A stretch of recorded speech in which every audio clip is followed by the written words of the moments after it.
Hi, everybody. All right, we're here today.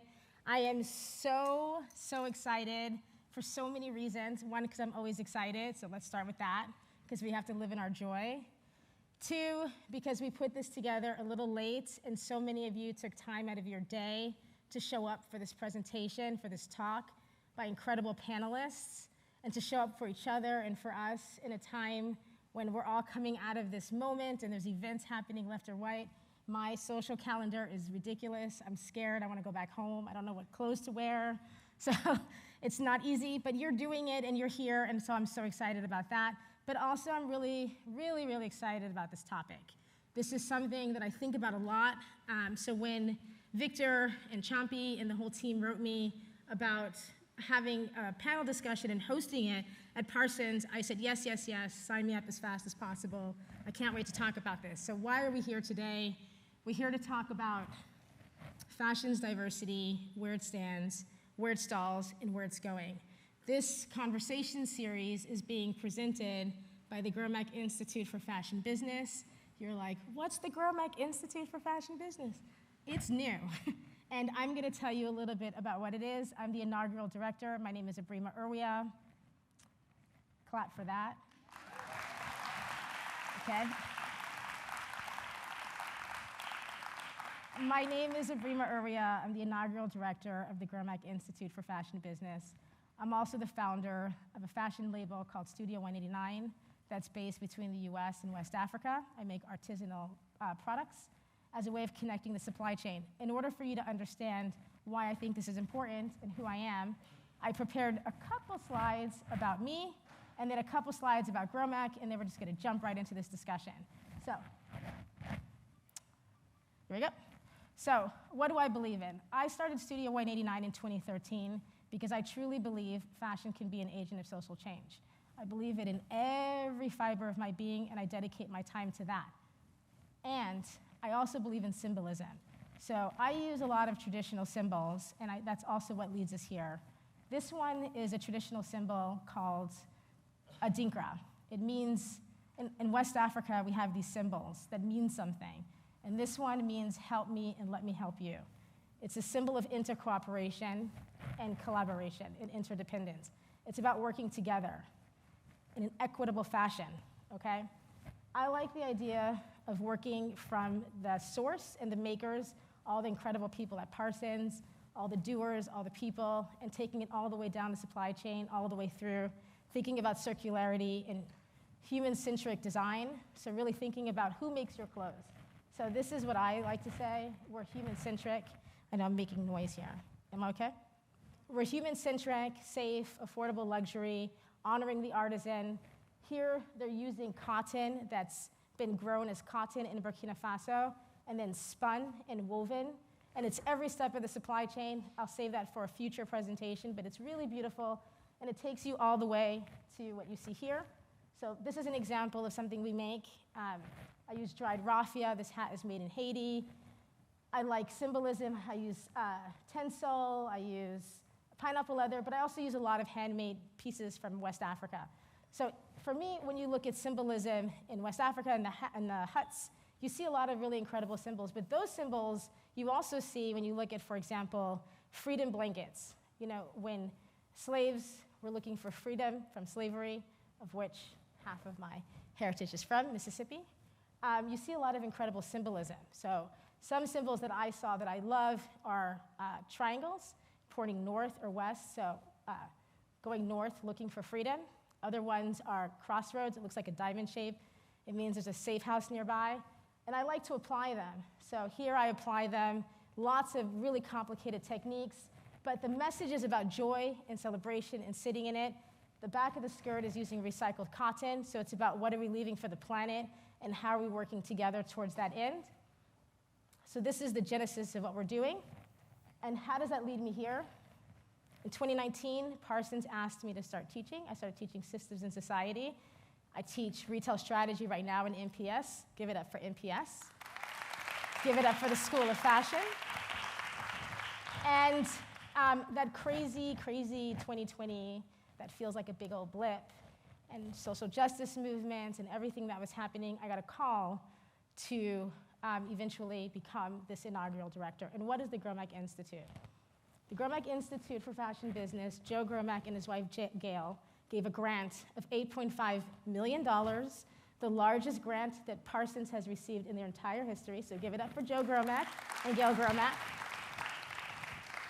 And the Institute's role is basically the Joseph and Gail Gromek Institute for Fashion Business is established with the goal of substantially enhancing the interdisciplinary study of the business of fashion. All these really great words, okay? We can leave that for the presentation later. But what's the big mission? What's the big picture? The big picture for me is basically to serve as a platform, connecting the dots, which we're seeing today, between academia and industry, thinking about students that are studying fashion, but that are trying to develop their businesses. How do you get into business? What do you do? Mentorship, think tanks, research, all of these types of activities. And business school students that are interested in creative industries are going to work together, and all of the pieces that sit in between. So interdisciplinary, right? So like, how do they all connect? Things like social justice, politics, technology, innovation.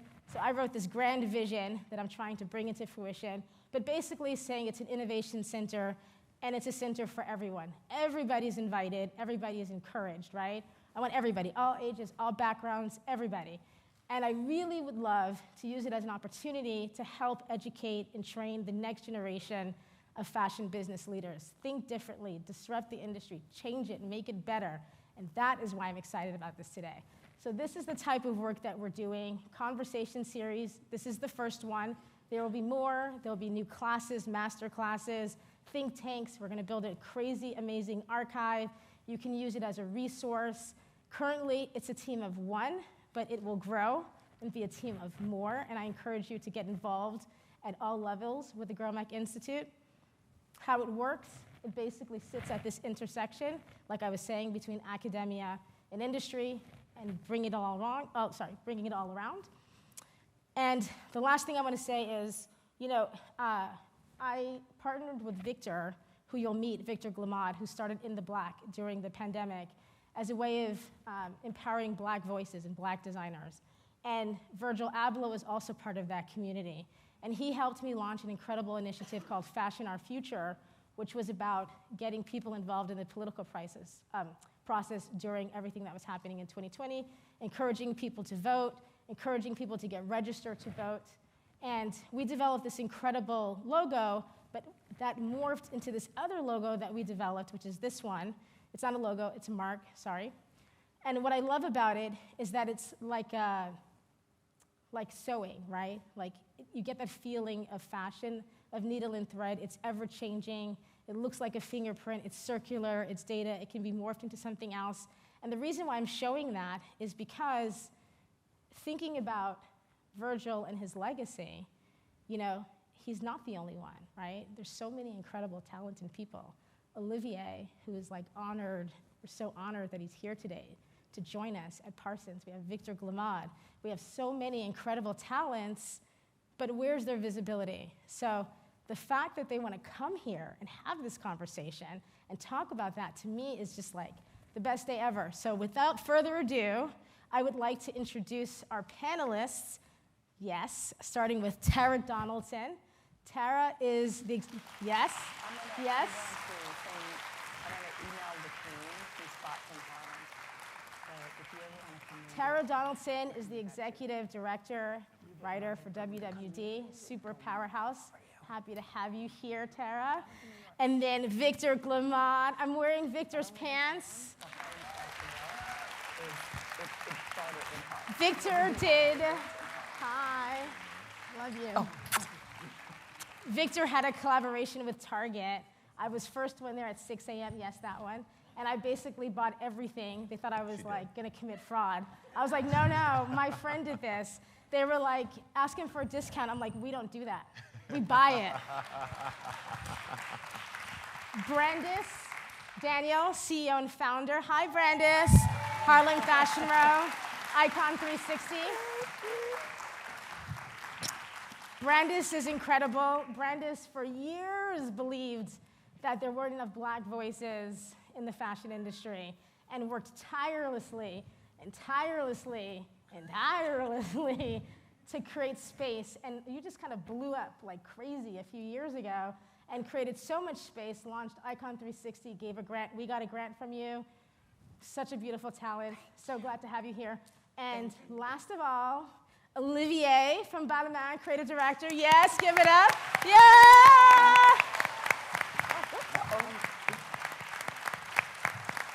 And thank you very much.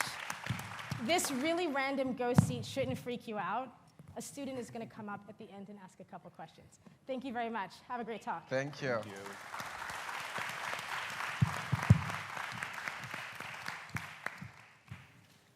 Okay, so this is not the first, by any means, conversation that we've had about diversity in fashion. So I want to ask you all today, how do you feel today about where we are? Do you feel like we're making progress? Do you feel happy? Do you feel tired? What's the vibe? All of the above. Yeah.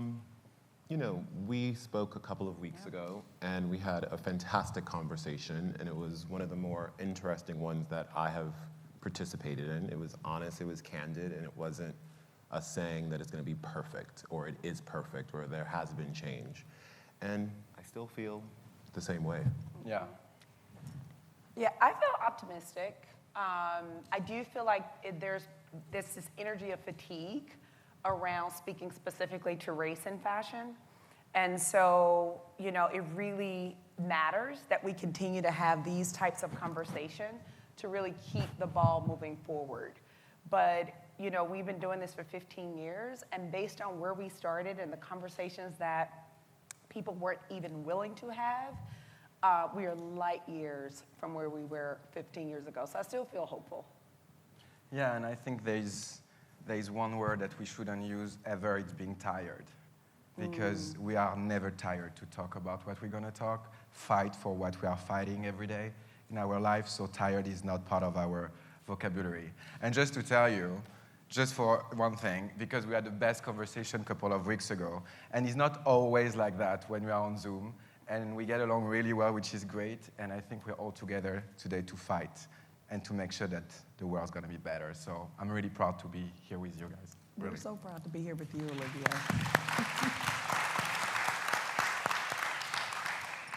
So some of us are very much on the inside of this conversation about diversity in fashion and the lack of it. For maybe some of those of us who aren't as entrenched, how did we get here in fashion? We know racism is not new, but how did we get to a place with an industry that is quite literally for everyone in the world? How did we get to this place? How do we get to a place where, Victor, you're creating eyewear and using fit models of color, and that's not the standard? So what's the backstory?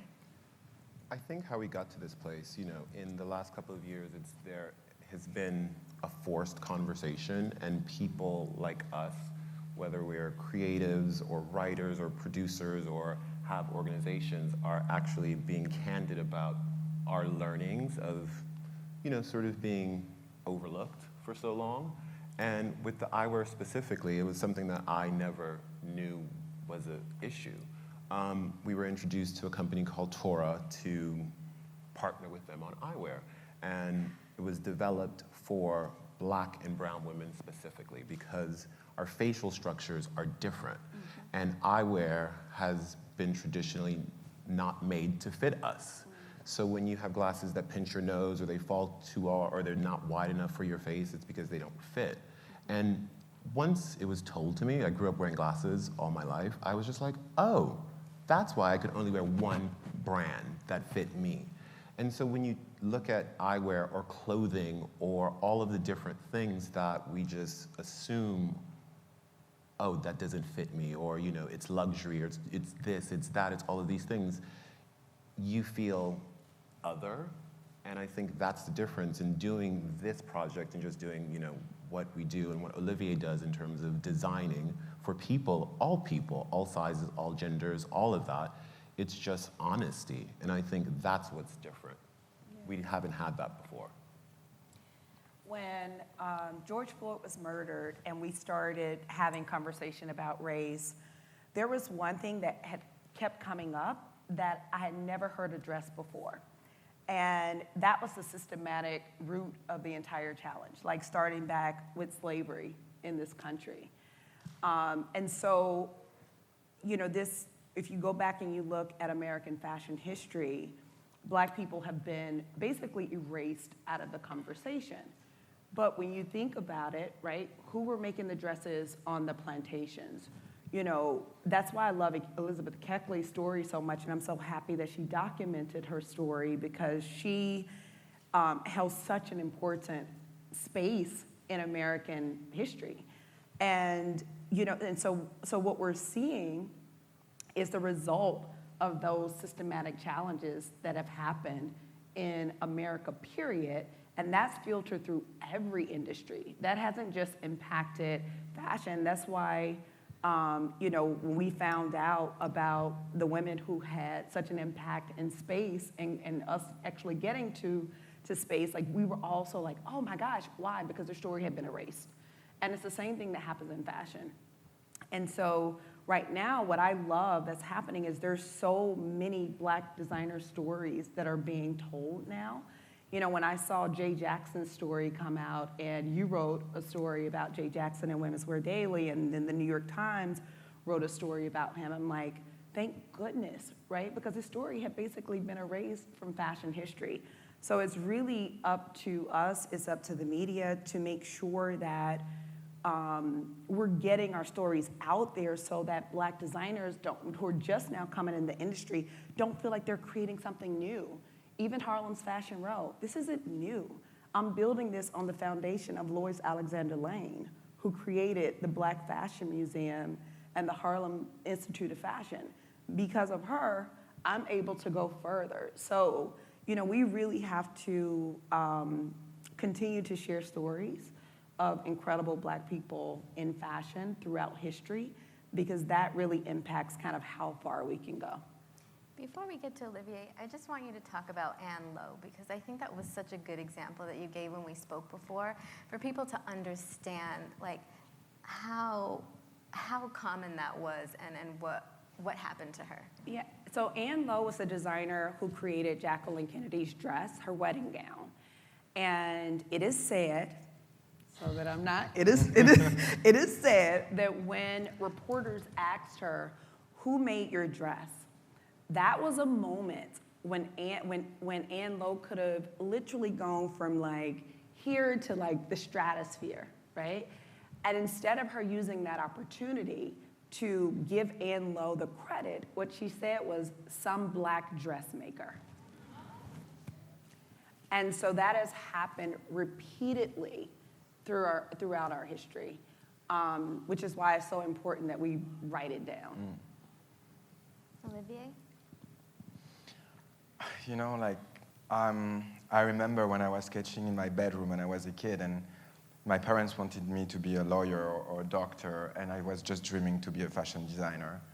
But to be honest, I didn't have really an example to refer. So I think I come from a long way in France, from the south of France, just dreaming of one day being a creative director. So, it's been fights and fights and fights, obviously, and not having a reference, not even, I couldn't compare myself to someone, So that was for me really a struggle.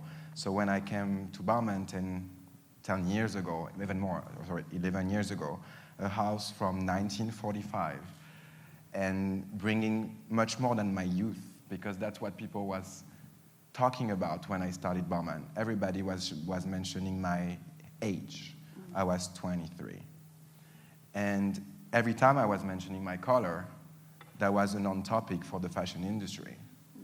And it has been really hard because, of course, I wanted to bring my youth and my strength and my, I would say in French, my spontaneité, because when you're young, you're not scared of the fire, You put your finger in the fire and you just try because you're not scared of anything. And that's what I tried to do with Balmain because I was so young.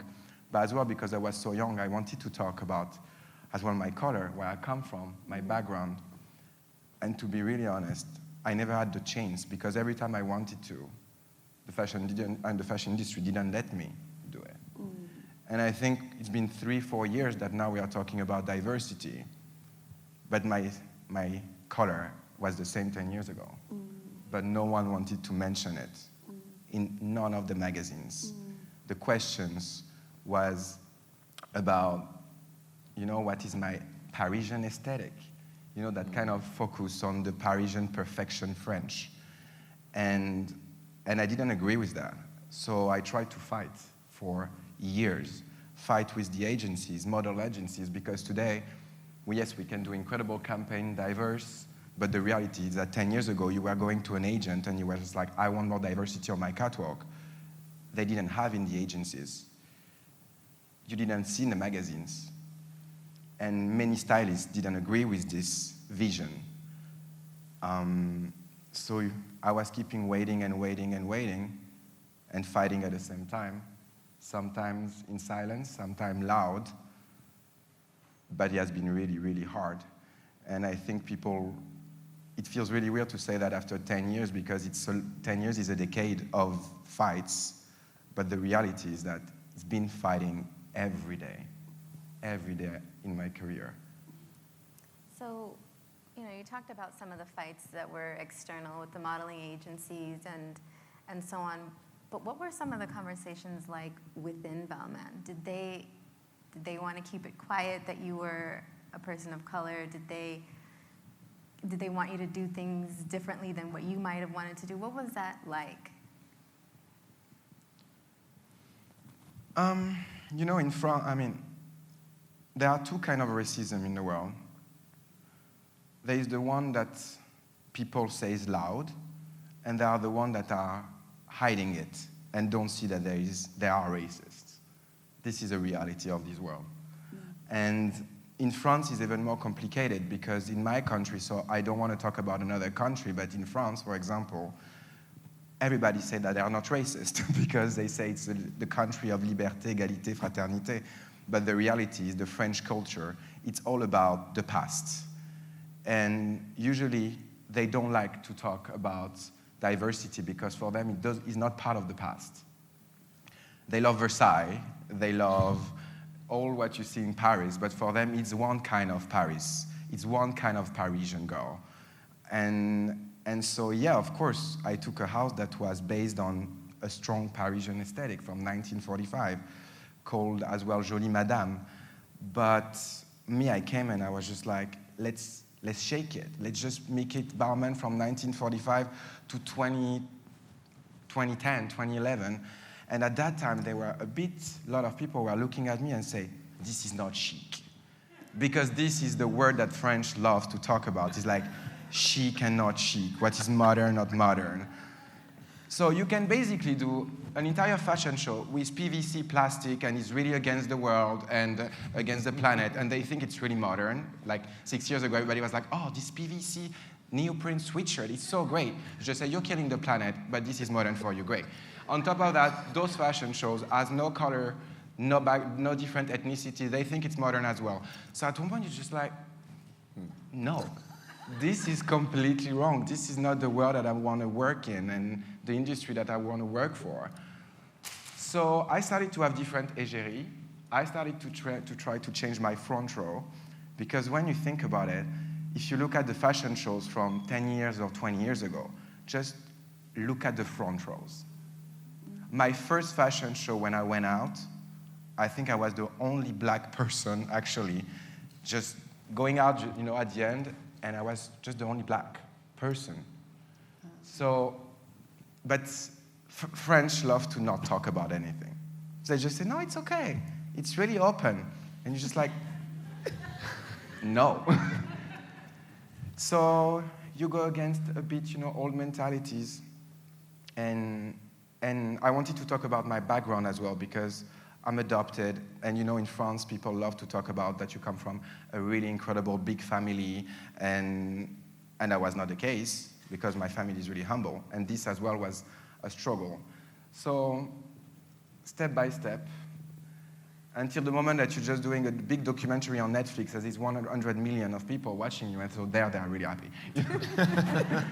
But no, just kidding, because 10 years ago was obviously a different Balmain, different people there. But it's true that he has been fighting. And when I remember some égérie or some incredible celebrities in my campaigns or in my front row. I had many people doubting about it, and even the fashion industry, when they're like, is it chic? It's just like, are we coming back to that word? But the problem is that sometimes for people, chic is based on many things. And they say that maybe chic is based on skin tone, it can be based on where you come from, what your parents are doing.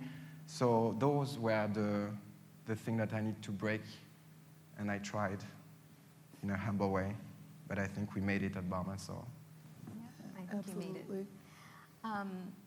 So we're having this conversation, CEOs are having this conversation, people have named chief diversity officers, but kind of like sustainability, when that first cropped up, well, there would have been people who were doing that for years without calling it that, as you mentioned, Brandis. But when sustainability first cropped up, it was like, let's have a bunch of panels about sustainability. And we're still having panels about sustainability, and it kind of took a long time before there was some real action.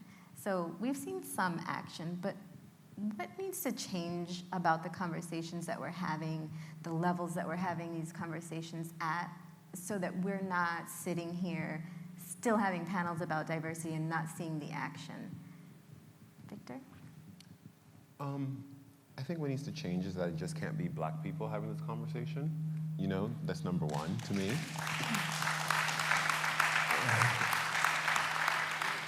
And that's the answer. I think, you... We can all go home now. You mentioned CEOs. The majority are white men, and they control every department of said organization. And everyone needs to be a part of this conversation. What do you think, Brandis? I'm going to second that from Victor, first of all. And then, it's really, what moves companies is money, right? So it's the boardrooms, it's the investors who are actually investing in the retailers. And one of the things I've been, looking at a lot is, what does a company's board look like, right? And who are in those rooms? And I got a chance to meet one of the board members of a brand that we work with, and to talk to her about, the work that we're doing and why it's so important that they continue, because so many companies have made commitments that end in 2025. Some of them have made commitments that end in 2023. Mm-hmm. And, and so my conversation right now is, where's the recommitment? Because if you think we can fix a problem that has been decades long, over 4 years, that's not going to happen. And so I think that's what we really have to do right now, all of us in this room, is put pressure on brands to renew their commitments that they've made. Okay, so I don't know how many of you watch Atlanta or how many of you watch Atlanta, but there was a recent episode called White Fashion. And basically you're seeing a top fashion house with, a made-up name. But basically they had stepped in it with something related to race, and they called in the Black people, who they've called diversity ambassadors. And the lead character, who's played by Donald Glover, says at some point to Paperboy, who's the other lead character, this feels like an Uncle Tom photo op. And then you see later on one of the other Black diversity ambassadors says to one of the others, is this the first time that you've apologized for white people? So, it's something that could play out at any fashion house. It's something that, frankly, is playing out at all of them. Is that what's happening? Are Black people being put in position to apologize for white people when they make these missteps, one? And two, how do we engage in the fight, but make sure that we're there getting something for Black people over a longer term than just kind of fixing that flub? Kara, that's such a great question. because, I mean, please give it up for her because, I've been in one of those rooms when a brand has made, one of those mistakes, and I was kind of in the closed door room in the brand with the brand CEO and all the people they brought to the table to kind of talk about what the intention really was and how we should move forward. What I will say is that every single Black person at that table was there because they wanted to be a part of the solution. And I know that the intent, and it wasn't just Black people at the table, but I know the intent of every single person at the table was, we can't just sit back and go, you fix it, because they were the ones who got it wrong in the first place. So we also need to have a place to be a part of that solution, and that was the goal. The challenge is, once the heat comes off of a brand for a little while, that's when you really see what the intention was, right? Because in the beginning, it's all the commitments. It's, we're gonna do this. It's, these are our commitments. This is the program we're gonna put in place. This is the board we're gonna put in place. And I think the intentions are good for that moment. And so the challenge I'm having with brands is, how do you make sure that because you're not in trouble right now, or you want to wait until the next time where there is trouble, to then readdress the issue that you really could have taken care of by creating a longer term plan. That's why endowments aren't so important for people of color. That's something we're working on right now with Icon 360 is, how do we build an endowment to make sure that designers of color in HBCU fashion departments have support and funding in perpetuity? And we have to do more of that. When those mistakes happen, we may need to have our own meetings and say, how do we make sure that what comes out of this is a real long-term solution? Olivier, how are these things looking at Balmain? Because, the way they set that up in Atlanta, it could be Balmain, it could be anybody. So how has it been for you? I think, as you say, maybe sometimes there is a facade, when you see so many people posted 2 years ago after George Floyd, black walls on their feeds, it's not enough. It's not enough. And I think there is where fashion sometimes can be really hypocrite. In the sense that it's not a trend, and it's not something that's just happening today. It's something that we need to keep fighting. That's why I was saying we're not tired and we won't give up. Right now, I think a lot of people from fashion feel scared of their own racism. And this is already one step. But we need to make sure that they need to be scared in 10 years. This is what's going to be the fight. After, it's not only posting a black wall or just doing campaigns. I think it's as well looking at your team. Who is working with you? And this is something that if you come to Balmain, it's clearly so diverse, and it's not even a question for me. The same way that, I've been adopted and my parents are white, and it's never been a question for them that I'm black or white, So I think this is how I grown up, and I think this is how I see my team. My team is diverse, coming from all around the world, and this is what I think is beautiful about fashion. But again, to make sure that those fights keep going and being stronger, you need to build a team that means as well the talk that we have today. And I don't obviously know maybe in America, but I know in France that there is sometimes there is a lot of facade more than reality. And this is going to be the next fight. Because now no one's going to tell you that they're racist in the fashion industry. But get into their companies and you will understand if what they say is really real. It's the same in America. It's the same. It's the same. So we're nearing the 2-year anniversary of George Floyd's death. You started, Olivier, to talk a little bit about what companies should be doing and should continue to do. Brandis, you talked about what people's boards look like. When this happened 2 years ago, myself and a colleague created what we called the diversity list, which was basically you posted a black square, but let me see what your executive team looks like, and let me see what your board of directors looks like. And basically everyone was white. so we see that people have made some progress. Last year, I did an article kind of checking in on people's commitments. Okay, in 2020, when you posted the Black Square, you said you were going to do this. How much progress have you made? So these companies are going to come out with their updates, and we're going to see these kind of minuscule changes in representation numbers. But are there other things that you think would be an authentic show of progress or ongoing commitment as we approach this unfortunate anniversary? Victor? I have a question, though. Are all the companies candid and open with where they are? Well, some companies are definitely more candid than others, but they're at least public in terms of what information that they have to share and have to disclose, at least in the U.S. It depends who you ask. Yeah. You know, if you're me as a Black person talking to the Black person who has been put in this role, maybe they'll be a little bit more candid. But if you have the CEO answering on this, you know, they're going to give you the nice facade. Yeah.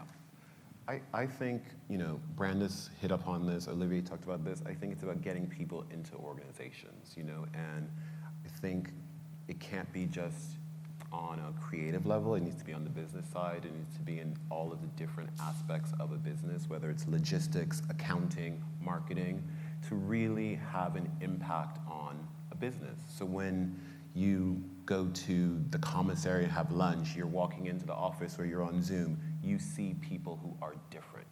You know, they are your boss, they're your colleagues, they're your assistant, whatever. I think that creates a conversation, it creates openness, it creates a reality of what the world is, whether you are in France, the US, Italy, wherever, you know, it's diverse, but these companies truly are not. So I think it's about fellowships to get people to understand that there are different opportunities outside of being just a designer and, you know, a stylist in fashion. There are so many different roles that people can play in different pathways that you can participate in something that is interesting to you, you know? And I think just showing that there is opportunity and there is openness to, you know, employ people is invaluable. Brandis, would you add anything? I would just say to renew their commitments, make the commitments quantitative so that we understand what goal you're actually trying to hit. And then I think the third thing is really investing in the pipeline. You know, when I go to HBCU fashion departments, they're grossly underfunded. A lot of times they have 2 working sewing machines. Sometimes they have mannequins with 1 arm. And this is real. And the students are incredibly talented. They're so interested in working in the fashion industry, but there's not a lot of investment from the fashion industry into these departments. So I think I would say pipeline programs as well. Okay. So I want to look at things a little bit from the other side. You know, ever since this conversation resurfaced, the industry has been talking a lot about Black designers and Black creatives and Black photographers and Black this and that. Olivier, how do you think, I mean, and even for young designers in here, can a Black designer ever just be a designer and not have to carry that, or not have to always be identified by their race, but also by their talent? And kind of how do you balance that? Because there is also a pride in being identified, obviously, as a Black designer or a Black whatever. But how do we get that right balance? Wow.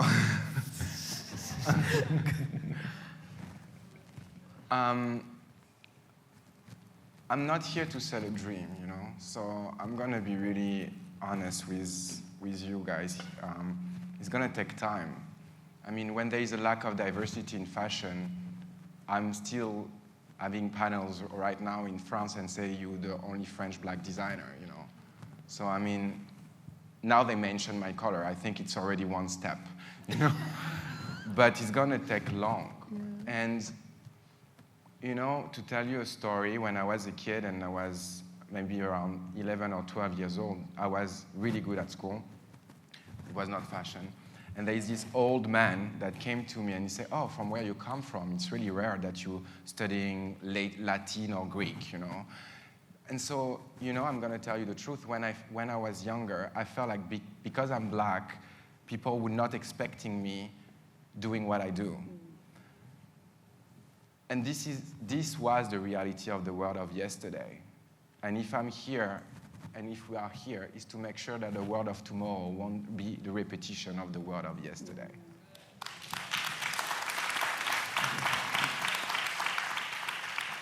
So, I mean, you will still be the black designer for a couple of years now because, I mean, there is not much, you know. So this is the reality. But, I mean, because we are all here together, I can believe that in 20 years, it's not going to be your color that's going to be mentioned. It's only your talent. And so this is the beauty. This is what I'm fighting for 10 years. But when you think about it, it's been 10 years at Balmain, and it's been 4 years that we're talking about diversity. And there's still such a big lack of diversity in the industry. So let's hope that the next 20 years, we won't have this conversation. That's what I hope for the future. Because that's what I hope for the next Olivier, the next Victor. Like, we just hope that. But right now, we need to keep fighting. Victor, what do you think? You know, the great Beth Ann Hardison said, you know, you're a designer who happens to be black. I'm paraphrasing. And, you know, now we are black designers, you know, and we are black-owned brands and all of these different things. But we're fashion designers, you know, and there's an otherness to the label. There's a separate that, you know, they're sort of together and, you know, we can pick and choose who is the one of the moment. And that is from the media, that is from the industry, that is just the reality, you know? But we're all designers and we do different things. What Olivier does is different from me and every other, and that has value in it, you know? We're expressing our creativity through that. And why can't it just be that? I have one thing to add, Tara. Yeah. There's a book called Blacks in the History of Fashion by Lois Alexander Lane, and it's out of print because I bought all the copies. I wanted them in safe hands. But in the book, she talks about, she said, I hope, this book was written, I believe it was 1979 or 72, and she said, I hope that we're not talking about black designers or the lack of diversity in fashion in, I think she said, like in the next 10 years, which would have been in the 80s, right? So when Olivier says we have to keep fighting, like as he's saying that, I'm literally thinking about this one statement that's in this book that this woman wrote in the 70s. And so, you know, I really hope we hear that, because keep fighting really is the word. Yeah. That really is what we have to do. And we have to keep having the conversation. So our editors have to keep writing about it. I know people are going to say, we're still writing about it. Yes. You know, and the students here, when you go to places and brands, you have to go, there's no black people in the room, right? We have to keep having the conversation and keep challenging the industry. Otherwise, we'll be writing a book and saying, we hope that this changes. Like I think, Olivia, you said in the next 20 years, and then in 2050, they're still having the conversation. We have to get to a place where we're not having this conversation. Yeah, and actually, you know, because your question was about what we can say to the student, I mean, I would say that we are here for you. This is why I'm here today, and I think we're all here for you guys, because the reality is that after so many years of career, for myself at least I will speak, I know that I can create more and more collections, but after I think the sense of my fashion gets more now to help the future than just trying to create and create and create forever and ever. And I think today we have the chance to be a voice to make sure that you won't have to do what we do today. So, and this is maybe because I'm getting older, to be honest. But I really feel like... Not tired, just older. Not tired. Not tired, but older. But that's happened to everybody, don't worry. But yeah, I think you almost feel like you are on a mission. And you will be on a mission as well for the future, because this world will never be perfect. But the togetherness feeling of we're all together, we all build this world together to give the world of tomorrow better.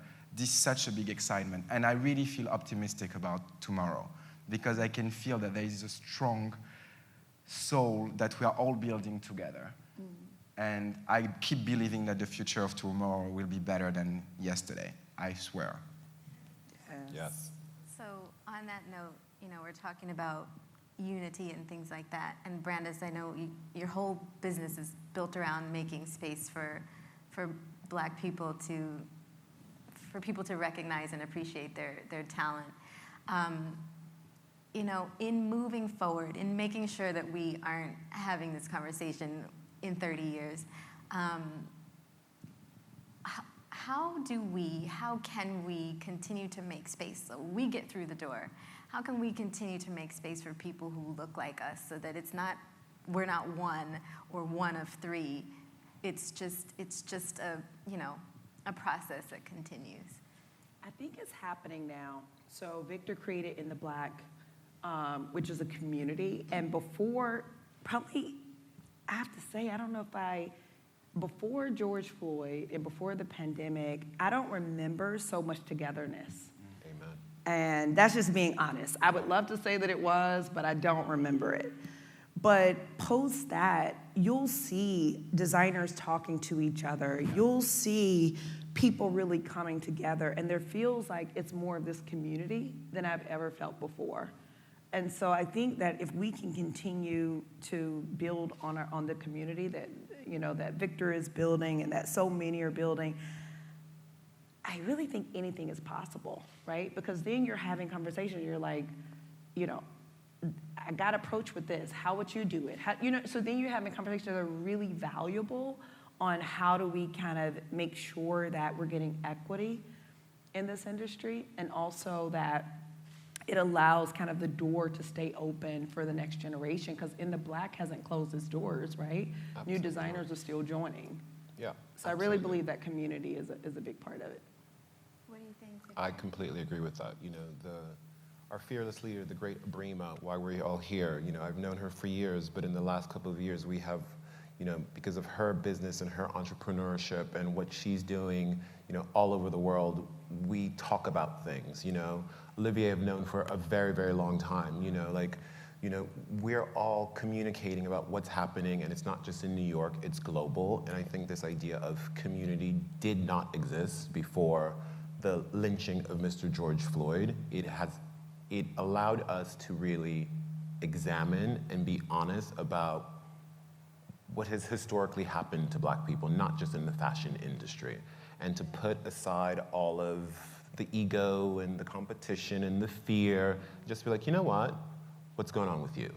And to check in on people who are, bigger, more successcul, richer or younger coming up. And it's created this idea of just openness, Yeah.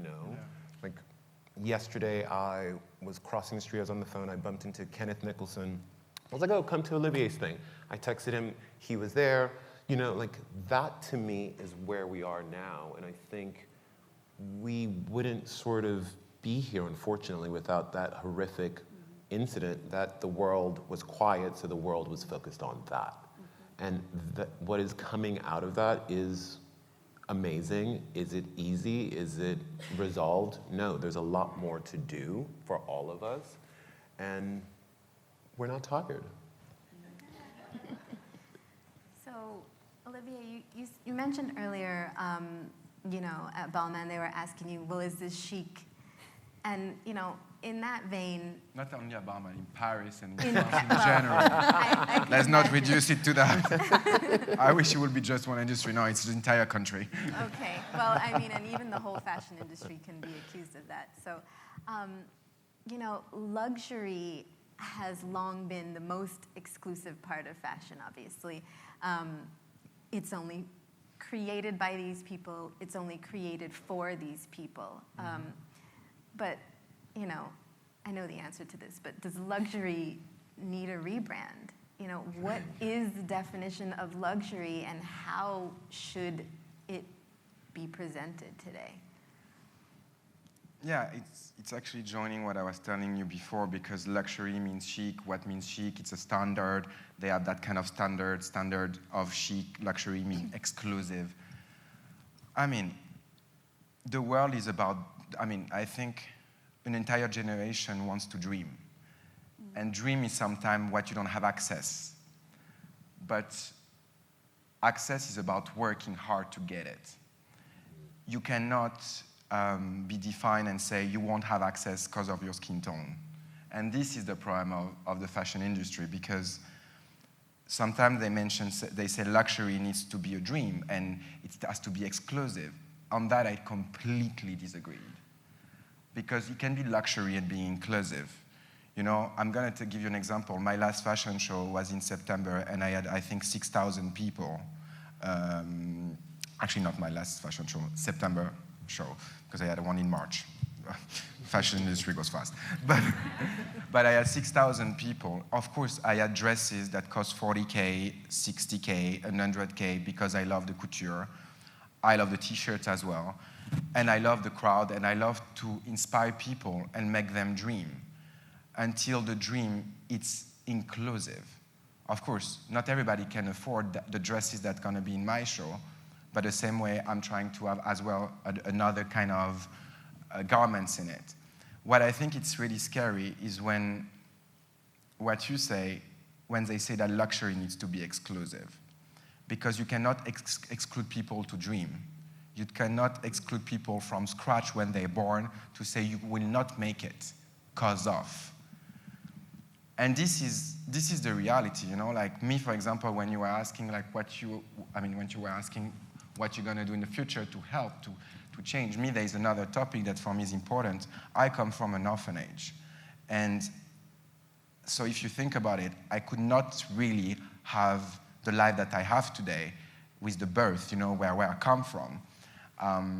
And so me, for example, my expectation for my future is going to be to help orphanages, and orphan, because I think that your life cannot be defined from where you come from. You have the choice to define your life. And I think you have the choice to dream, and you have the choice to one day be part of luxury. And I have to say that for me, the biggest meaning of luxury right now is not about money, it's about freedom. And this is the biggest luxury of this world.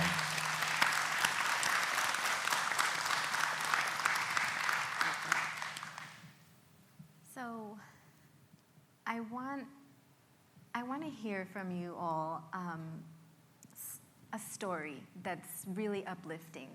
Something that made you really feel, okay, we're going to get to the place we need to with diversity. We're going to get to the place we need to with inclusion.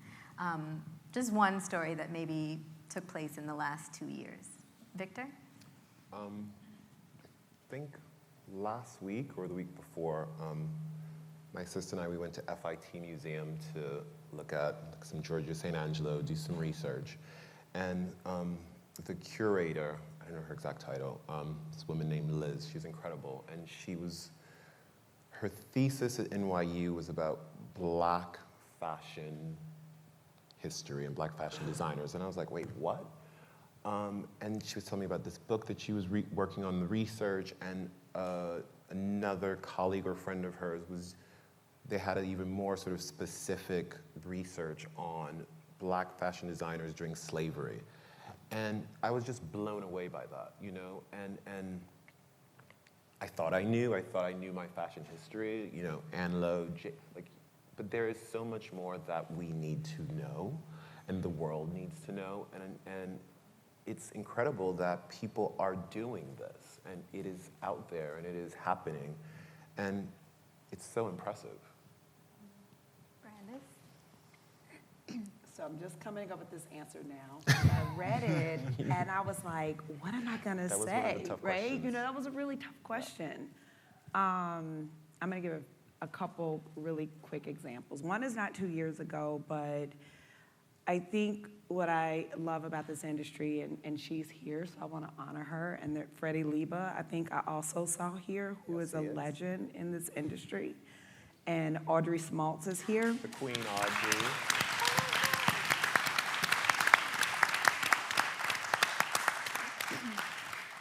And I think when I am talking to them is the times when I'm like, we're gonna be okay. Because they've been through more than we've been through.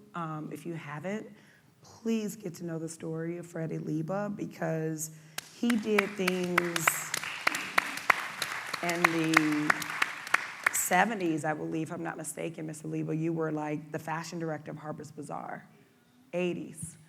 And Audrey Smaltz started a business, and I was talking to her I guess that was a couple months ago, about how did she get started. She had the Ground Crew, she's the founder of the Ground Crew, a fashion show production company, and she was telling me that she would send out 100 letters to people and might get like 1 or 2 responses from those letters, and that, you know, how hard it was to break into it. But then she was doing, you know, fashion shows for Oscar de la Renta and for Donna Karan and for so many brands. And so when I sit and I hear their stories of what they went through, and I'm like, we have it so much easier. And that's the thing that makes me know, like looking at them, it makes me know that we're gonna be okay.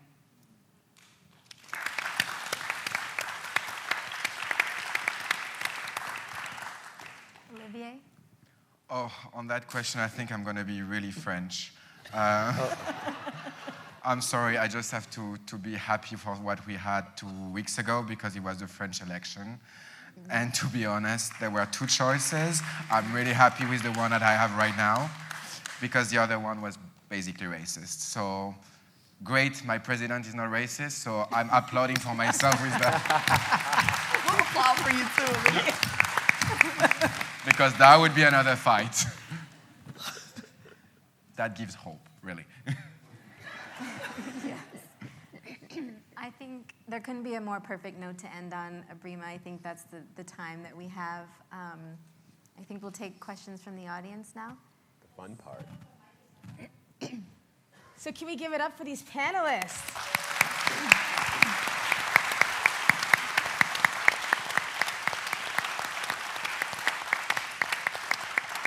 I've been so inspired. I was like, this the whole time. So good. We're doing a few things, a little unusual. We have 2 mics for Q&A from the audience. We're inviting 3 people up to ask 1 question each, which is a little unusual, but I was like, we gotta call out Audrey Small. I know you're like, what is Abrima doing? Audrey, do you wanna come up for 1 second? I've known Audrey since before I was born. She was friends with my parents in the 70s. She is amazing. I was just curious, you can take the mic there. Do you have any reactions? How do you feel? This was extraordinary, and I'm so happy to be here. I'm going to mention a name, and you tell me if you've heard this name before. Wesley Tan. Tell me about Wesley Tan. How many people have heard the name Wesley Tan? A black designer. And he designed for Miss America 1960. I'm gonna give you another name. John, J-O-N, Weston. A black designer. We have to get these names out there. There's so many names out there. And I think about when I first started working with Donna Karan. Her very first show was 1983. And she had 2 top assistants, and they were black. Edward Wilkerson and Zeamira Grosset. Oh, you know that. Good for you, girl. You need to come up here.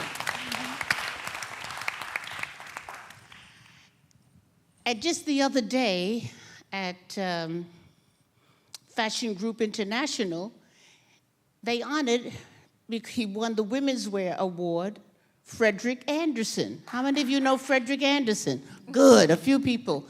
We have to keep these names out here. I am just so excited to be here today because I'm meeting Tara, who interviewed me over the phone. No, we did a Zoom. I can't stand Zoom. And now to meet Mr. Olivier. I have to have a photograph with this young, fine thing. She needs a photograph with this young fine thing. He made me laugh when he said he's getting older, 33. Anyway, what else can I tell you? There's so many wonderful young designers, but I remember in the 70s in Paris, and I worked for Ebony magazine, and we couldn't get into the shows, but I was the same length, 72 long, and 20 sizes less. And I went in with the models because black models were the thing in the 70s, honey. 73, 74, especially after the Versailles. 74, all the designers, and I would go backstage. And as I want to tell people, that's how I found out that there was a niche, a hole. I was backstage watching everything happen. I couldn't be out front because they didn't give us an invitation. And that's how I started the ground crew, because I saw things happening backstage. It was chaos. And as someone said, the ground crew took chaos and made it calm. So my suggestion for young people is to find the whole. What is missing? And you fill that hole. And that's what we have to do. Keep fighting and filling the hole. Thank you.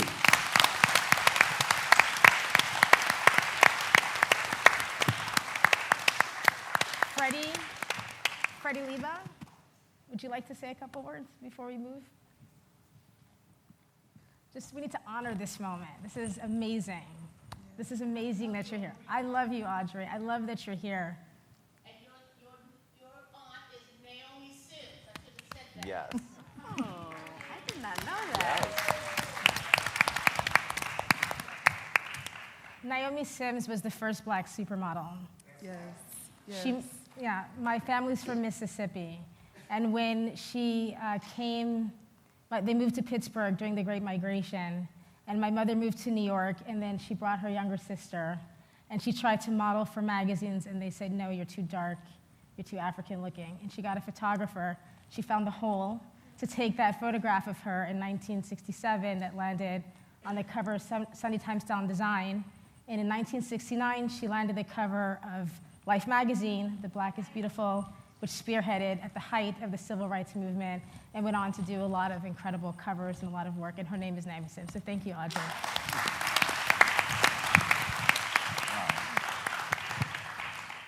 Hello, good evening. There's a man by the name of Stephen Burrows. And Stephen Burrows, he was at that time in the 60s, absolutely broke barriers. And then there was Antonio, who was Puerto Rican, and who was one of the most incredible illustrators. And these were my mentors. And I remember when I had the opportunity to go to Harper's Bazaar, I was the first, probably, person of color to be in Harper's Bazaar. And I found out from an Asian lady who, what made magazines survive is advertising to keep the pages.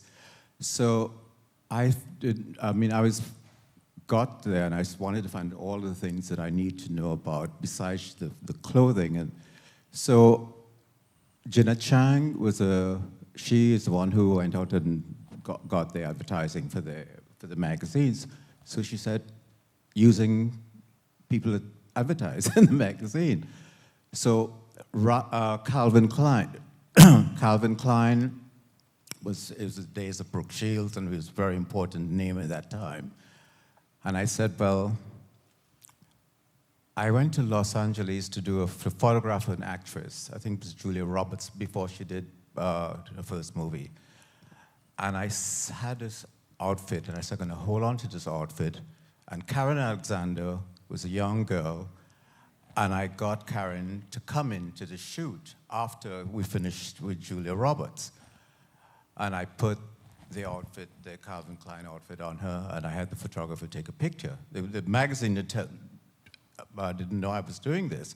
However, when I got back to New York, I showed them the picture. It was Karen Alexander, and she got the cover. So she got the cover because the advertising, was the selling point of getting the cover. But,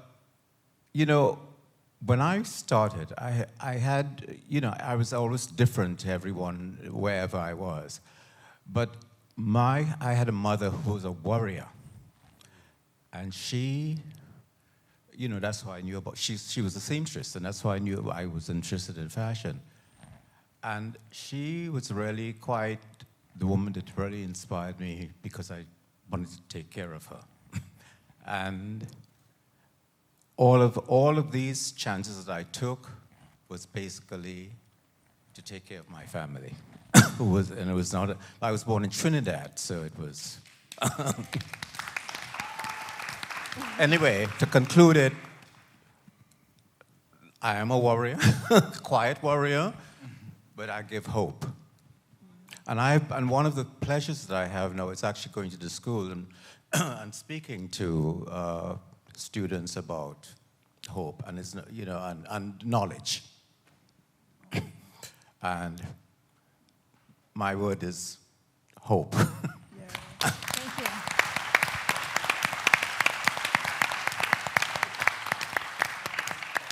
So we honor those that came and that are still paving the way. We honor those that are doing it right now, and we're honoring the future. So with that, I'd like to invite Hajra, I don't know where you are. She's a sophomore at Parsons School of Design, to come ask your question.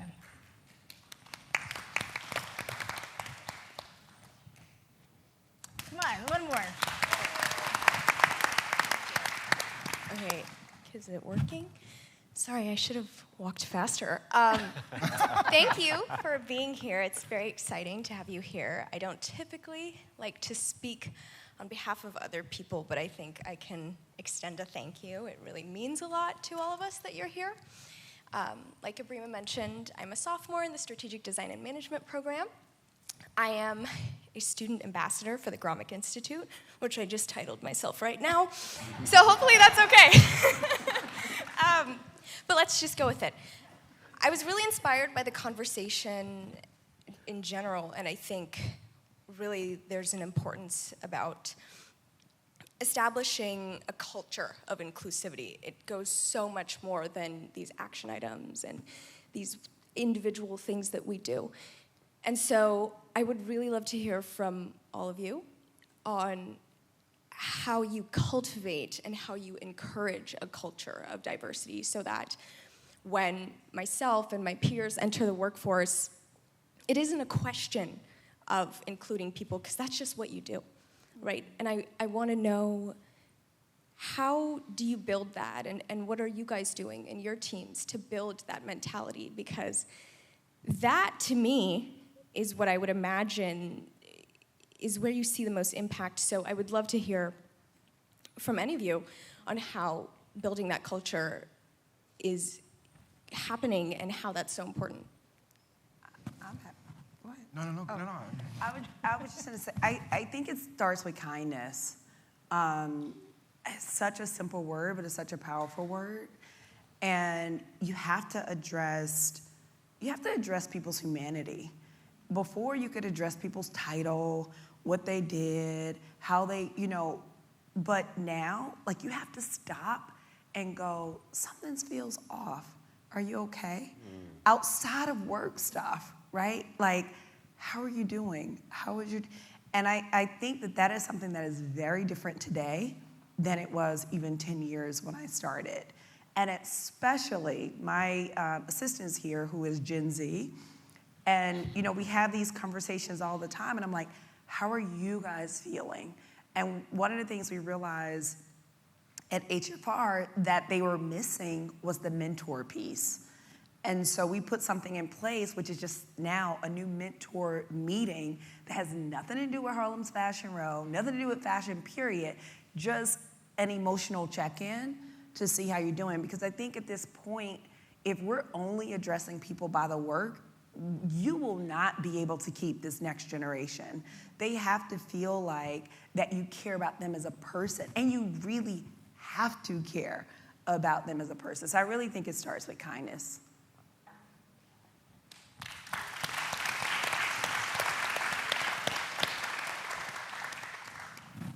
Does anybody else want to address that question? I think it's about respect. It's about really respecting the people that you work with, the people that you're around, whether it's the taxi driver, the Uber driver, it seems so simple to sort of treat people all the same and with respect, know people's name. And with that, you can give of yourself and they can give of themselves. And I think it all starts from that. I would say depend of the people. Depend on the people. No, talking about inclusivity, diversity, bringing this into the company, I think you're gonna have a young generation that it's all about diversity, it's all about inclusivity. It's almost like a non-topic. And I can see with my own team, they are coming from all around the world, that this is the beauty, is that they watch the news. So already there is a sense of togetherness. I think when you get older people in the crowd, you just need to challenge them and say that they get too old and they need to start to see the togetherness because the world is about together. So I think it's, because this is the reality of the fashion industry, is that you cannot always have a young crowd. You have as well older people that are based on what they know, and I think this is the good balance because, yes, there is respect, there is kindness, and we're all into that.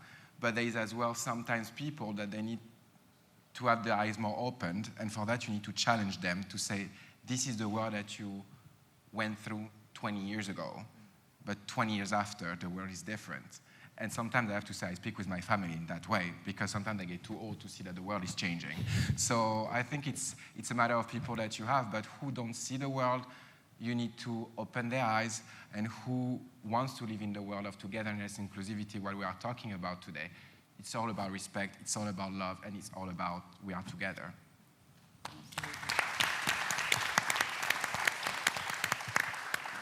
I'll just add one thing. It is about all of the things that they said: respect, kindness, challenging. It's using all the holes that you find to say, hey, there's no people of color here. Hey, we haven't talked about any people of color. That's always me. I'm always the person that if they say, I need a list of people for X, everyone I send is going to be a person of color, because everyone else sends may not be. So it's using all the little spaces you have to remind people who have reached the later part of their career arc that you got to make space, reminding them that they haven't made space, or just putting stories in the news of people of color and not highlighting them as people of color, just making them be there where everyone else has always been. Thank you. Thank you, Thank you so much. Rashida.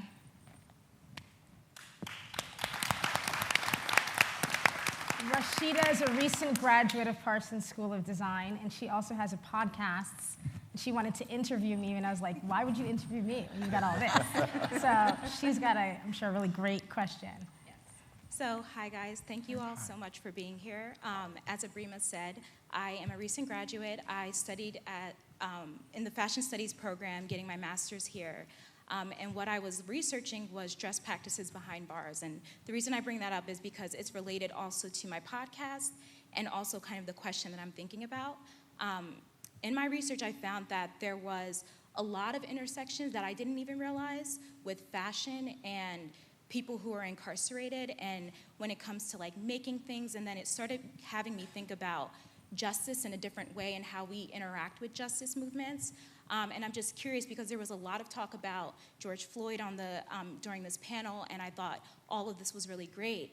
And I'm interested to see, what do you guys think about when we can see, how can we see ourselves going beyond just diversifying the industry, but going beyond and trying to influence and impact these different justice movements, whether it be incarceration or how you talked about impacting orphanages or thinking about even hunger or homelessness. How can we kind of go beyond just being diverse in this sort of way and doing more for other communities of people? Give it up for the next generation. Wow. I mean, That's the toughest question of today. what a question. I would love to answer to that. I think there is one word that fashion needs to learn, it's being political. And I'm saying this loud because I had many talks, and of course, fashion is about an industry, it's a company, but I think fashion needs to become political and to take sides of the world, because I think fashion has been too much in silence. We cannot stay in a bubble. And when we see that the world's going down, when they see that there's so much racism that we see every morning in the news, the wars, everything, I mean, we cannot just having a great fashion week, and just doing our clothes and forgetting. And I think what is really interesting, and I've seen this during those last 10 years, is that the new generation is the one that wants to hear that we take sides. And that's, for me, I had a lot of talks, for example, when it was about George Floyd, because we were all the company was shocked at Balmain, and I remember we had big talks about it, and I was like, we need to do something. And at that time, if you remember, it was 2 years ago, right? 2 years and a half, I think the fashion industry was really quiet, and one day they woke up, and they all took a side. And this, it's not the first time that happened to someone, but I think with all the wars that we have right now as well, fashion, companies are starting to take sides and starting to be loud about what they feel and what they want to help. And this, I think, for me, is the future, because this has been one of my biggest frustrations in the industry. It's to not have the chance to say what I want to say and what is my side. Mm-hmm. So I think for me, this is going to be the future, that the companies now will take sides and will help the world to be better.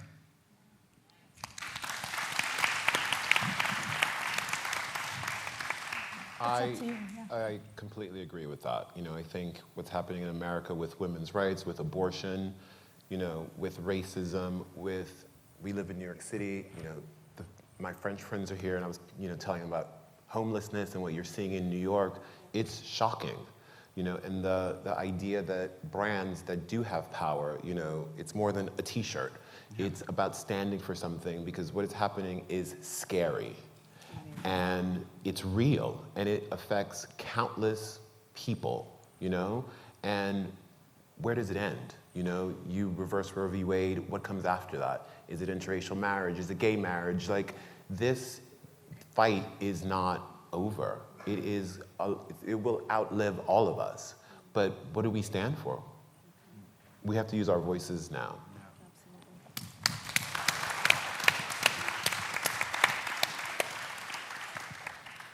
I love that question.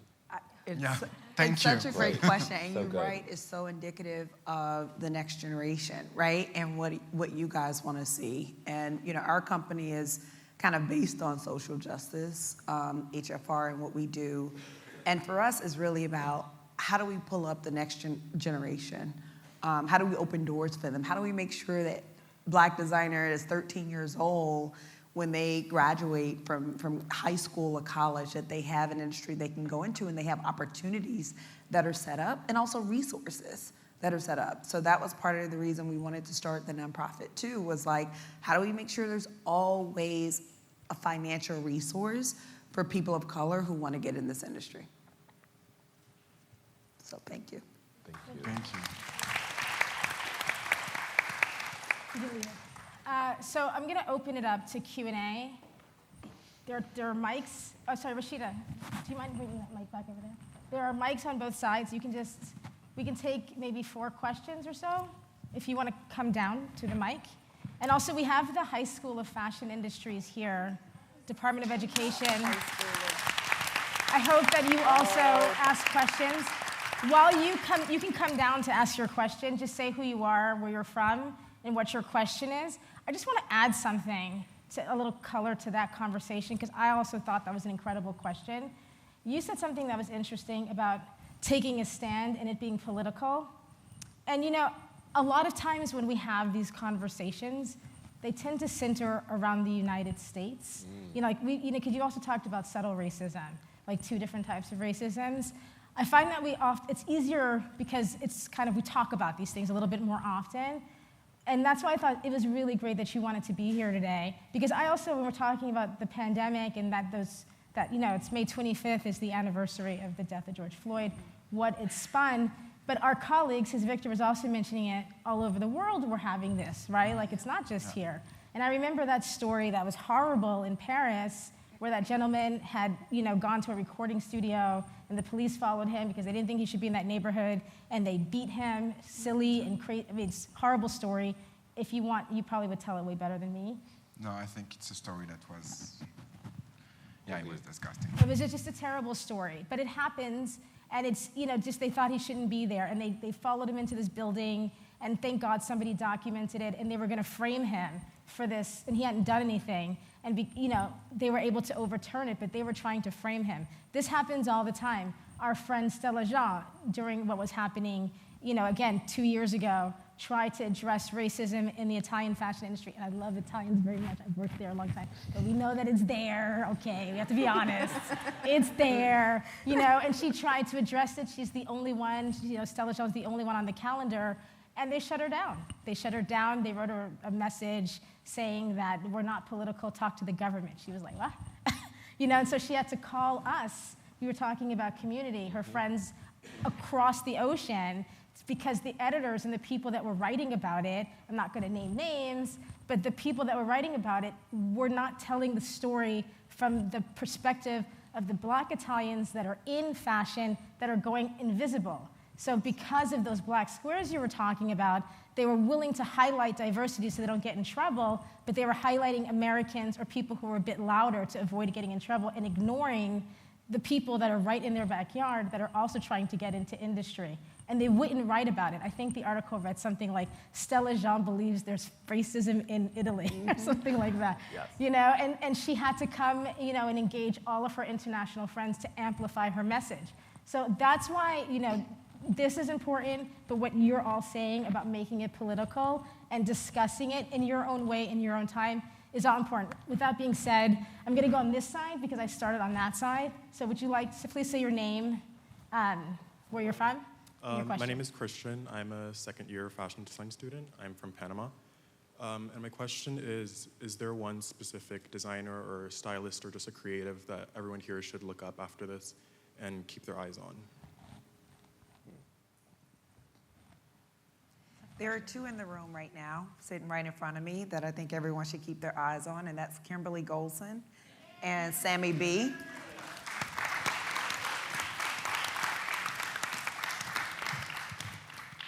Great question.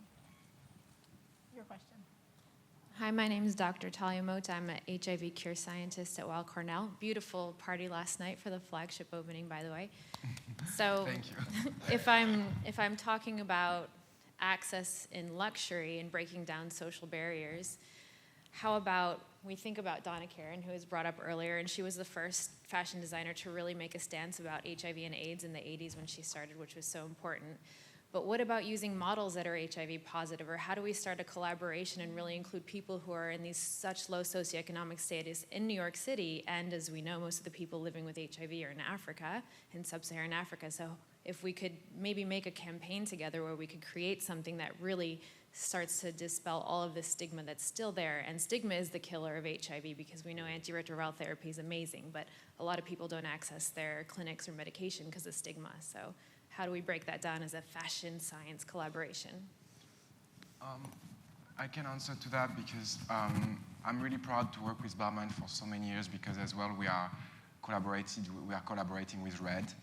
And as you know, RED is helping for the HIV in all around the world, and most of it in Africa. And for example, when I was telling you that we have done this festival with 6,000 people, they bought a ticket in less than 4 hours. We sold those tickets.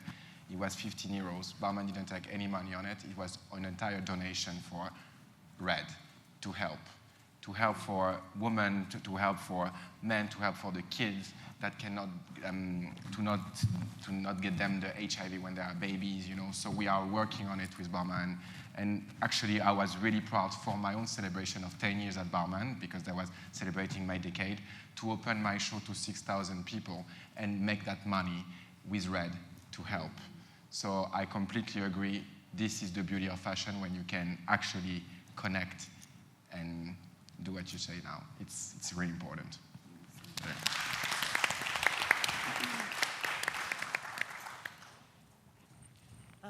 Hi, I'm Leah. I'm a sophomore at the High School of Art and Design. So this feels very unreal for me to talk to such an amazing panel. But Tara, when you brought up that story from the show Atlanta, where they were just sprinkling in like a few people there for diversity, it really made me think about watching these runway shows where I see like one plus-size model, or one model of color, or one trans model, or something like that, that stands such a stark contrast to the rest of the runway.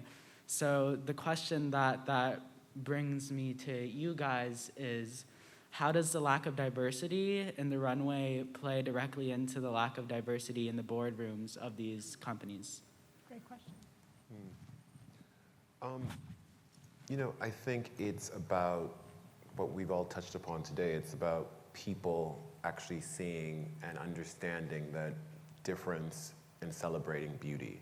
You know, the idea of curve models, trans, you know, non-traditional models seems to be a very big topic. I don't understand why.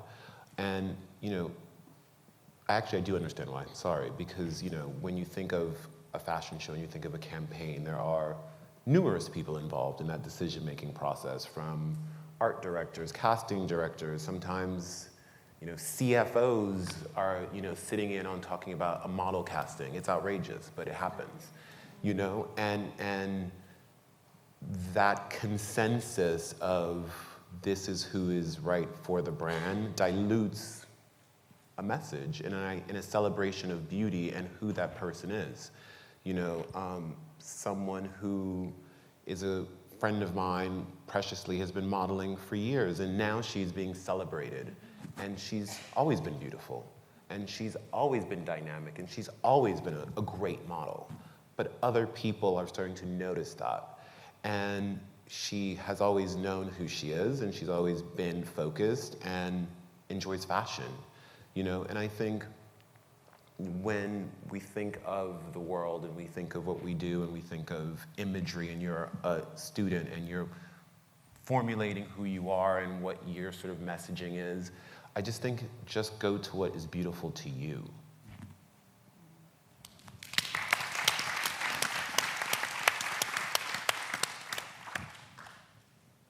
Hello, good evening. My name is Evan Lyons, a New York-based luxury designer. I have a statement and a question. Statement to piggyback off of you all saying names. My mentors are Gordon Henderson and Anthony Cartwright. No one says their names. They designed all of the clothes for the Kennedy Carolyn wedding, the boxers and everything, and you can't Google them. You can't find anything on Anthony and Gordon like that, and they started. There wouldn't be a Tracy Reese or a Pablo without Anthony Cartwright and Gordon and myself. So I need people to start utilizing all of the Black resources that we have here in New York.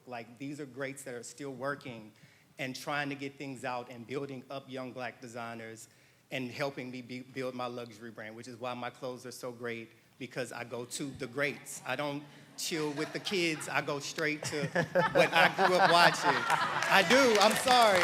Like for me, it was watching The Wiz and seeing Stephen Burrows' clothes change colors and just watching that. I was like, I need to be a part of that. Like, how do I get into that?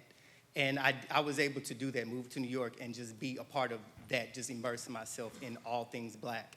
And so my question is, with my campaign and my new campaign, I'm getting financiers and investors, and they're all telling me that I need to diversify my campaign. I only do everything Black and brown, from my behind the scenes, everybody working, hairstylists, makeup, my pattern makers, sewers, everybody is Black and brown. My models in the campaign are Black and brown. And I have transgender models, plus size models. I've done everything right, but they're saying if you add some other colors to your campaign, you will get financing. So should I bite the bullet and put someone else other than Black and brown models in my campaign and keep it all Black on the background so I can build more and create more for my brand? Are they Black? Are they Black? Are any of them Black? The investors? Yes. 2. Okay. I'm sorry, I gotta be honest. I'm gonna be honest. 2 were Black. I think if that setup is important to you, wait until you find somebody that will invest in what you want. Well, my mother is my logo, and she has an afro. So like, I did everything with intent. Seriously, everything was done in intent for Black and brown. So I just, from you all who have done and have great things that I look up to, I just wanted to know, should I, like this one time kind of... Stick to your story. Yeah. No Don't do it. compromise. Yeah. Yeah. Agree. Thank you. Wait, come back.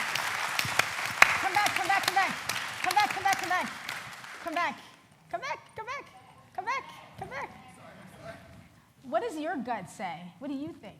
Answer your question. My mother passed in 2016, and I made her my logo, and I promised her, she was a model. My mother was a model as well. I model too. So I kind of promised to keep her legacy in the industry she loves so much for us, by us, but it's really difficult getting funding, so It really is finding the right person who you don't have to over-explain yourself to, but that gets you. Because when you bring on funders, you're basically marrying somebody. Yeah. So you want to make sure that you are partnering with someone who shares your values. That is incredibly important. And I think the designers who are most successful are those that don't compromise and stick to what's important to them. as a designer who has yet to compromise, and you have placement I have placement in the two tops, as Andre Leon says. There's nothing without Harper's Bazaar and Vogue. I have both. There's not a publication that my brand has not been placed in, so my business plan and everything is amazing. However, my one thing is funding, and in our community, you know, it's really hard to say, yes, I'm a luxury brand and my price point is the price point. I'm not changing the price point. There's no friend or cousin discount. This is what it is. That's just what it is. And so for me, if you go and you look at it, you know it's good stuff because of the people who are in the price that are wearing my stuff.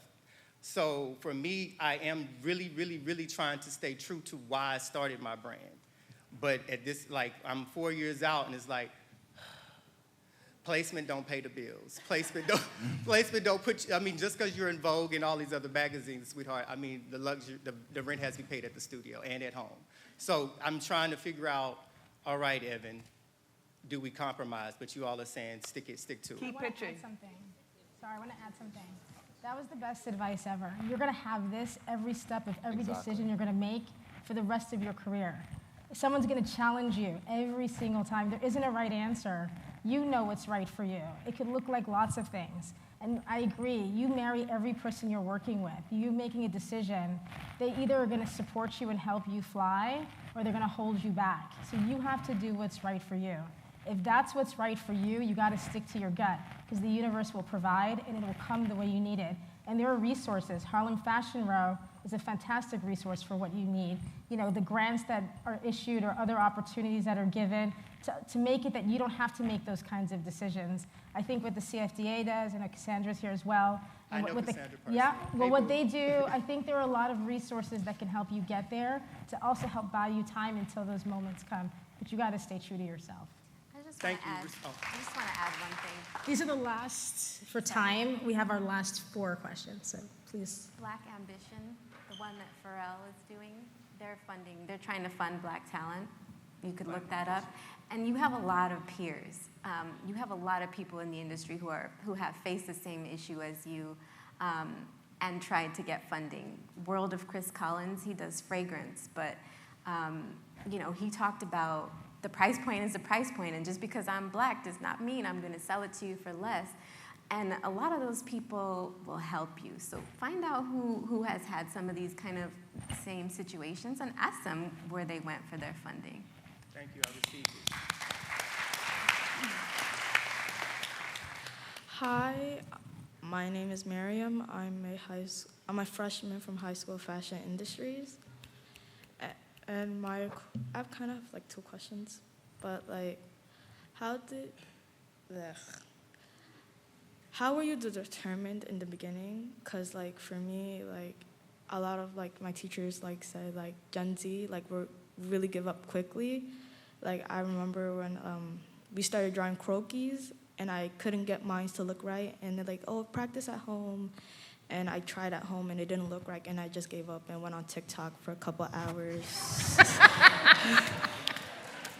And yeah, and since I was little, I knew I always wanted to be my own boss, like not follow those. Like I always wanted to create something of my own, and I always ask people like, what should I create? Like technology or something?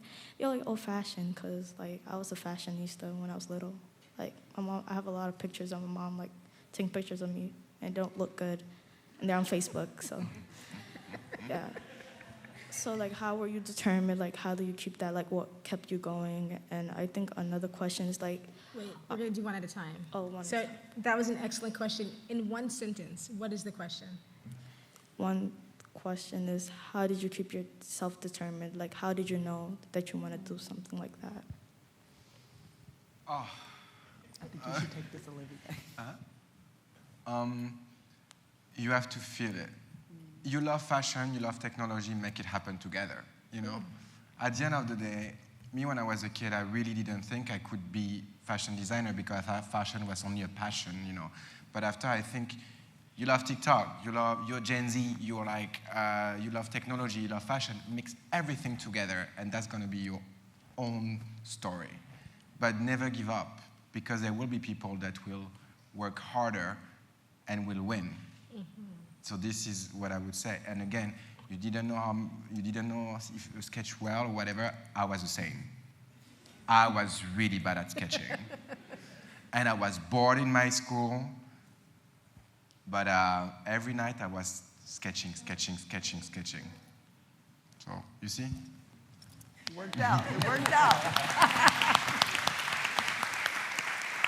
What's your second question? And my second question is, how did you make your brand different from others? Because I realized like a lot of like are similar, or it's like I always wanted to create something that's very different, like it stands out. But I feel like everything is made now since like back then. So I wanted to know like how can I make mine different and stand out a little more? This is you. No one's gonna teach you how to make it different. And I think the strengths of any people that has success is because they know their own direction. They don't try to be someone else. They just try to be themselves. And I think the most complicated thing in life, no matter if it's fashion industry, it's defining who you are. Mm-hmm. Because the biggest question of humanity is trying to find who you are until your last day. So keep looking for yourself and keep believing in yourself. That's great advice. Thank you. That's excellent advice. Hello. Can you hear me? Yes. Hi. I'm a little nervous, but first I want to say thank you all for being here. My name is C. I'm a graduating student in a master program for fashion studies, and I'm from Chicago, specifically from the housing project Stateway Gardens, and that's really important to me to say because my thesis focused on telling alternative Black stories through fashion and photographs, and particularly my story and housing projects in Chicago and contemporary fashion and historical fashion movements in Chicago. Because I just grew up around getting my fashions from like my family. I mean, I grew up in a ghetto, drug dealers, like we was wearing Coogee. I'm getting things from like the Parkers, girlfriends, what I'm watching on TV, not really like big fashion brands and luxury brands as you all talk about. But as I got older, I was able to read things like 17, and my whole wall was like 17 magazine, which was all white people. It was like Justin Bieber, it was Ella Fanon, it was all these people. But I don't care, I love fashion, but I was like, nothing in fashion affirmed what I really was from or the people that I love. So then I ended up working really hard to get here. I'm first generation. I never seen anyone in my family do a creative thing or make more than like $30,000 or something like that. So I got here, and nothing here affirmed where I came from. I mean, even if I seen Black designers and things like that, I didn't really see a lot of people from public housing or as I'm in academia being informal, and I was really, really persistent in my thesis to speak informally, to bring in poetry, to talk about Maya Angelou, to talk about people like Jay Jarrell, to talk about the Black arts movement and things like that. Thank you so much. And to like not change my voice and to say ain't and to say in the curse and to say a lot of things. So Miss Audrey, you said when you found a hole, fill it. And what I found was education. When I was like younger, yes, I found was education. When I was younger, I knew I had a dream and I knew I wanted to do something, but I didn't see that for me. You said pipeline things. We don't have like seeing arts in Chicago. We don't have these high school programs. It doesn't start when we're young. So for me, it's like, what do you suggest? How do you build that for those people in those communities, like youth or people in the South who don't have these, people in these alternative Black cities who don't have New York and who don't have all these creative things that affirm that? Because I think it's important, I think it's spiritually freeing, and it's really important to me.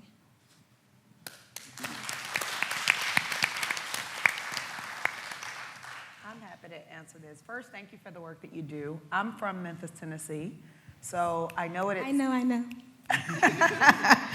So it's different, right? Being from a smaller city, wanting to do something in fashion, having this big dream in New York, moving to New York, living the big dream. It's up to you to take it back to Chicago. And so for me, I took that on as my own responsibility. So every 5 years, I decided with my own resources that I would bring what we do in New York with Harlem's Fashion Row back to the community in Memphis.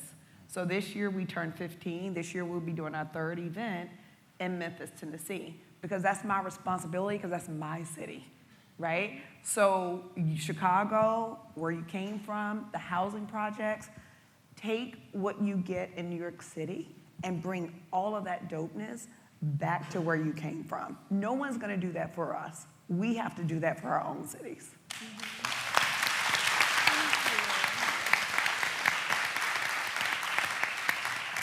Thank you so much. So yes, I am going to do that. So I'm going to mention some people. Theastic Gates is an artist. He's collaborating with Prada, the Prada Design Labs on the south side of Chicago. Thinking of other people, of course, you all know the late Virgil Abloh. He studied at IIT, which is right adjacent from the Stateway Garden projects. If you know the artist, Kerry James Marshall, he created a piece called Many Mansions, and it is a portrait of that project where I'm from. And I would love for you all to just look it up and see those people and see them because they're beautiful. So thank you. Thank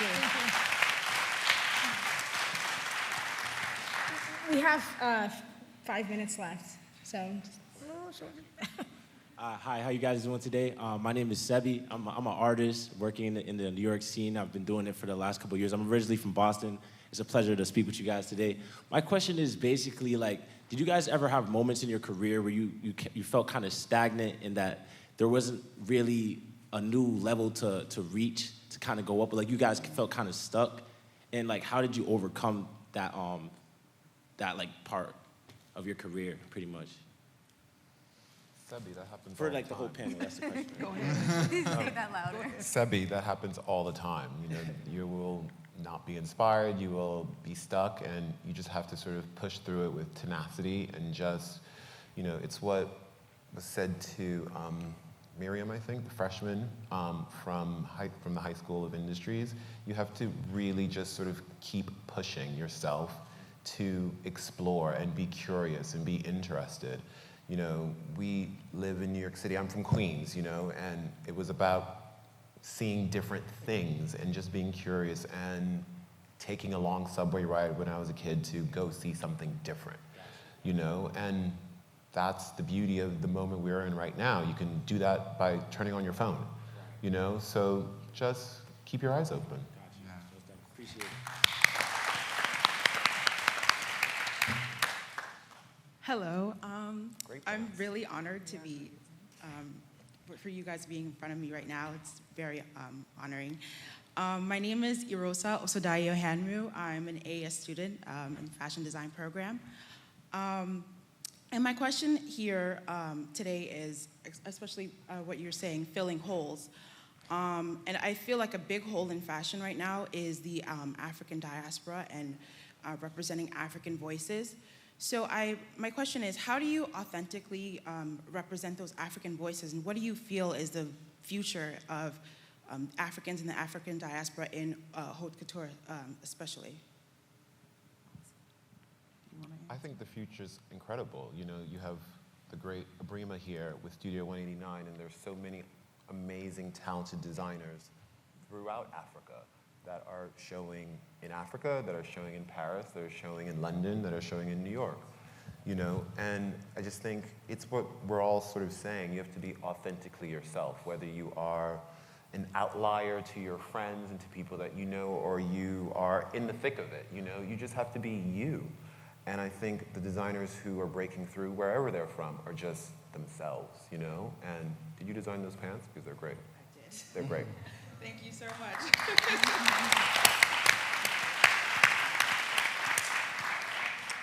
I wasn't sure if there's one more question. Oh, I think it's, you're showing something. Ooh, it's a display. Come on. Oh, okay. All right. What a great way to finish, right?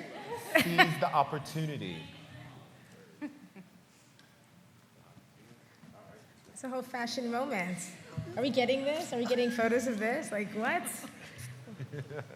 Oh my God. Oh, love the shoulder pads. Okay, are we coming on stage though? Oh, it's very are we coming on stage?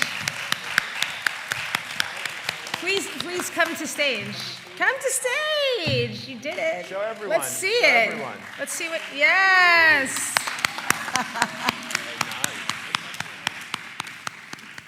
So you need a mic. Are you gonna? Hi, my name is Jasmine, and I'm from Hong Kong, and I'm a fashion design major, and I'm a sophomore. And first off, I wanted to say thank you to Olivier, because you're the person who inspired me to get into fashion after I saw that documentary about Balmain. Thank you. So I saw that documentary about Balmain where you made the rope dresses, and I think the documentary said that you used all of the yellow highlighters in Paris to color it in. You used yellow highlighters from Paris to color in the dress. I think it was a yellow dress. Yeah, they said that. I thought it was hilarious. Oh, sorry. So I wanted to say thank you because I probably won't be standing here without you, and you're a huge inspiration. And as you can see here, I'm very inspired by your work. As you can see in the pagoda shoulder of my coat, it's made of faux ostrich leather. And I was wondering whether I could get some feedback from you. Ooh, as a fashion designer, I admire. Taking her shot.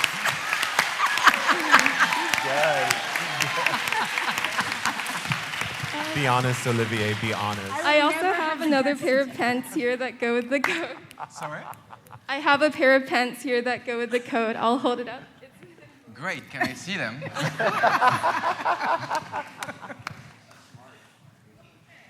But do you know each other, right? No. Wow. Oh, really? I mean. Amazing. It's great. I mean, I don't know what to say because I think you just find someone that you don't know, you throw your clothes on him. Already this is like they fit amazing. So bravo. Confidence to the next level. I thought it would look great on him, so I asked him to model. But you look really good with that coat. So yeah. This is great. I mean, you know Can you already walk that for I us? love shorter pads.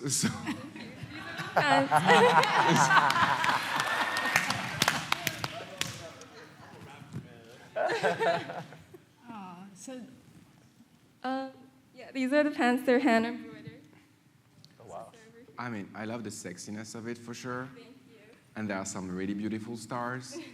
The top is even sexier. It's just stars. Wow. It's right here. He's fun. So is it eyewear or bra? It could be whatever you want it to be, Olivier. A question that's never been asked before. It's a bra. Great. And I had a question for you, and that was, what was the biggest obstacle you had to overcome as a designer of color, and how did you overcome that? Oh, wow. I think it was with my documentary on Netflix called Wonder Boy, because when I discovered that my mother was like 14 years old and my dad was 25 or 26 and she was not maybe consentant, and when you actually go on a documentary like that and you actually like say who you are, where you come from, and in a way say to the world that no matter where you come from, just believe in yourself and push yourself. I think that was for me one of the biggest obstacles, because I tried to put a facade of glamour at Balmain with the glamour all around, the shoulder pads, the gold buttons, but behind all of this glamour there is, you know, a human being that went through what he went through. So I think the obstacle of my career has to be honest with myself and with the rest of the world and say, don't just believe in the glitter that you see in front of you. Okay. Thank you. Thank you. By the way, love the coat. Thank you. That means so much coming from you. So that was the best unscripted, incredible, amazing ending. I want to say thank you to everyone who came today. I want to say thank you to Mark and the events IT team for putting this together at the last minute. You're amazing. Really appreciate you. Thank you to Gabriel and Luke and Sarah and Jeff and just all of Yvonne and Hajra. Like, everyone just chipped in and volunteered. We kind of did this at the last minute. This is my first Parsons event that I've organized. Bravo! What a way to do it. Love all of you. Thank you. Thank you. Thank you. Thank you. Thanks to the panelists.